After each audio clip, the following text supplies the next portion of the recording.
Hey everybody, welcome to another episode of Vinyl Fetish. I'm here with my bestie Swiftie. We made it to Vancouver, BC last weekend to see one of the final shows of Taylor Swift on the Eras Tour. Taylor Swift, and I wanted to give a chance to give it a review. It was such a big event. Amazing. It was amazing. What was your favorite part of it? Well, first of all, let's talk about getting there. We had to drive all 5 the way, hours. 5+, because there was a lot of traffic, a lot of Swifties on. We met Swifties on the road. And we threw bracelets at each other.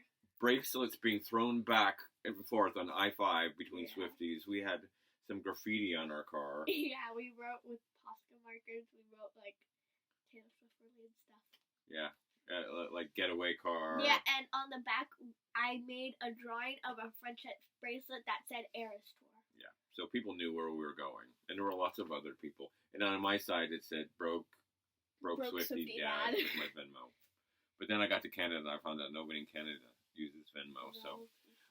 But we got there. Yes. We parked across the street at the Costco, and then we almost went to the hockey game by accident. I know. But we went into the big BC Place Arena. Yeah. And what was it like when we first got there? Well, the thing is, like, the only way I've ever seen the Eras Tour, other than the show, is, like, in magazines, like, pictures in magazines or just YouTube videos of it. Mm-hmm. But then it was so, like, crazy to see, like, the stage right there. Yeah, we saw it right in front of you. We took a picture of you and, like, there's that stage. Yeah. What was it like when she... So, Gracie Abrams opened. Yes. She was really good. She was on Saturday Night Live last night.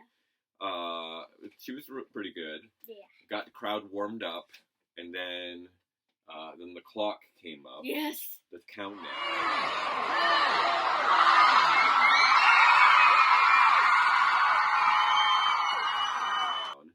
So, what was it like when she first walked out on stage? I was screaming, dying, crying, and I died then. You did die.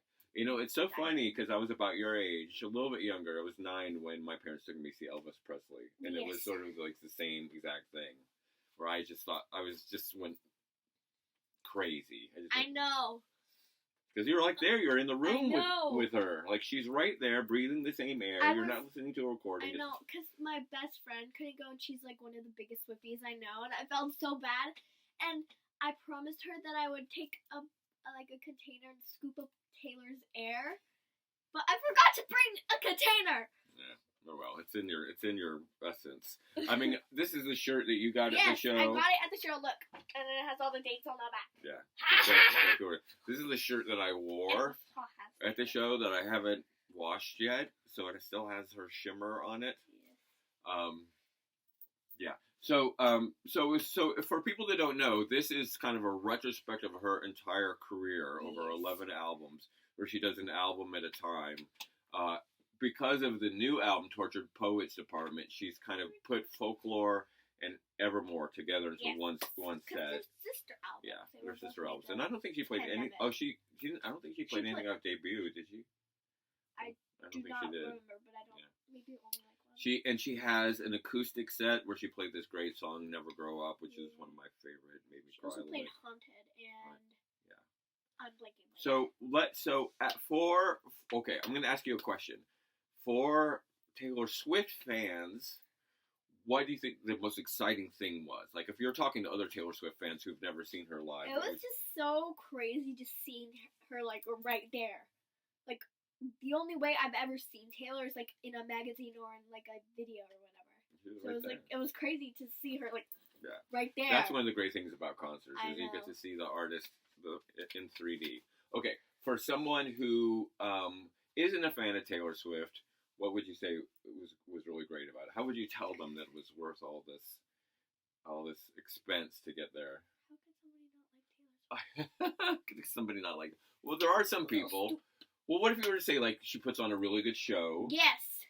There's lots of dancing. 3 hours of 3+ standing nonstop. Yeah. But it comes out with back pain, but also the best memories of your life. There you go. Like, ever. There's a lot of her dancers are really great. Yes. My favorite dancer is Cam. There's a lot of special effects. Cam, the dancer. Yes. There's a cool stage. We were kind of sitting No, A we little could bit. see the whole stage except for like the Yeah, like we got the obstructed view front because we got. the front screen.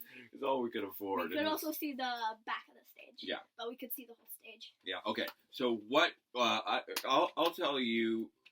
I don't know. I'll tell you. I don't even know. But would you have a favorite moment? A favorite song? Favorite song? Can you do era? It's hard. Okay. Favorite song probably Anti-Hero, because she literally made eye contact with me because she was like, because she goes on the during Anti-Hero, she goes on the edge of the stage right where like we were, and she waved up and she made direct eye contact with me. I'm sure. I tell you, I really thought the song "Lover" was great. I thought it sounded great live. I thought a lot of the new the songs off the new album sounded great. But you know, I'll tell you, some songs I thought sounded better live, and I thought especially the Midnight set, the song "Vigilante Shit," I thought was much more dynamic live. It's kind of like a dreamy lo-fi thing on the record, and we've talked about the Midnight's album on this channel, but I thought live it was very dynamic. But I have to tell you, my favorite song. My favorite song is Cardigan. Midnight Rain is up there, but Cardigan. And I couldn't see her for where she was sitting. I could see her on the screen, but I just closed my eyes and listened to her sing that song and just thinking, wow, she's and I had the same feeling. It's like instead of a magazine or a record, she's right there. It was actually her. So, but the other thing I wanted to say is, it's not, to me, this is going to sound really funny, but it reminded me of going to see the Grateful Dead the one time I seen it, where there's a culture. It's not just the performer, it's about all the people. And there were tons of bracelets being traded, right? Yes. You traded bracelets with people? Well, you promise just talk for like 2 seconds. Okay. I'll be right back. All right, she's going to get some. I'll be right back. Okay. That there is there's like a subculture of Swifties, and we met them on the way up. In fact, we were in northern Washington at a rest area, and I went into the men's room, and Cozy went into the women's room, and Cozy didn't come out. I'm like, oh God, this is a nightmare scenario. And then these women came out and were laughing about trading bracelets in the bathroom at the rest area because they were also going to the show. So like, there's this whole culture, and once you get there, it's just very welcoming. And people would comment on each other's outfits. It was very inclusive and super friendly. Oh, what are you? I'm back. I have all my bracelets here.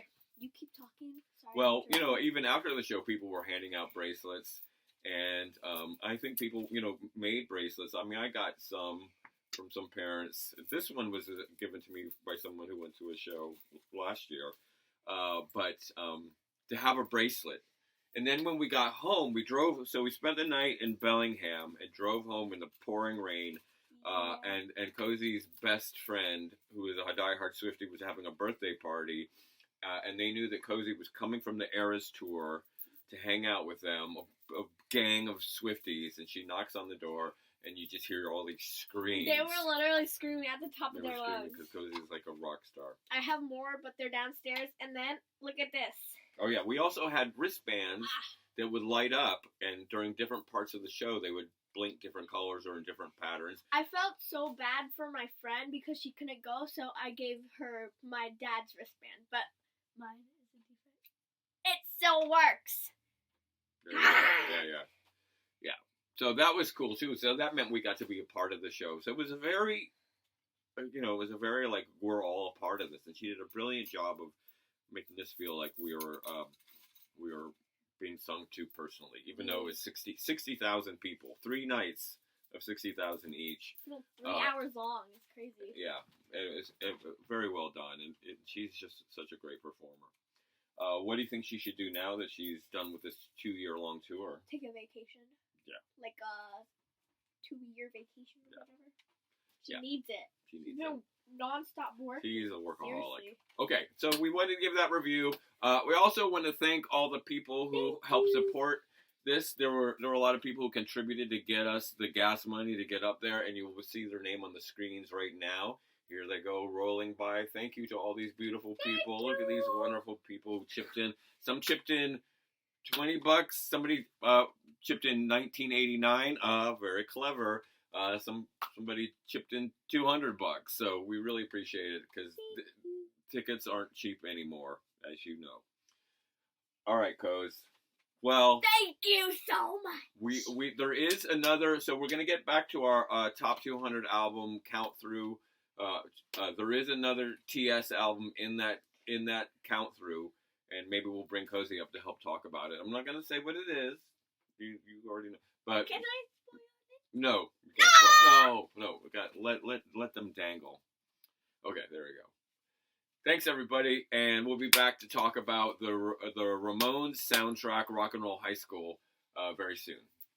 Peace out. Peace out. Bye bye. Thank you. Live long. You.